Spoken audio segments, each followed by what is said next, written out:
অনেকেই কম বেশি রক্তে থাকা প্লেটলেটের নাম শুনে থাকবেন, কিন্তু এর কাজ সম্পর্কে জানেন কি?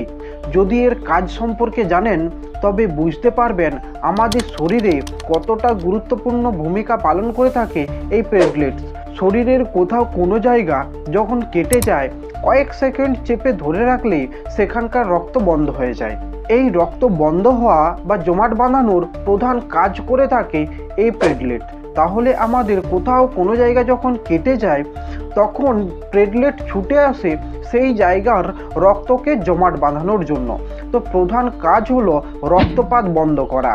এছাড়াও রোগ প্রতিরোধ ক্ষমতাতে সাহায্য করে। আমাদের শরীরে কোনো ক্ষতস্থান নির্ময় করতে খুবই গুরুত্বপূর্ণ ভূমিকা পালন করে থাকে এই প্লেটলেট।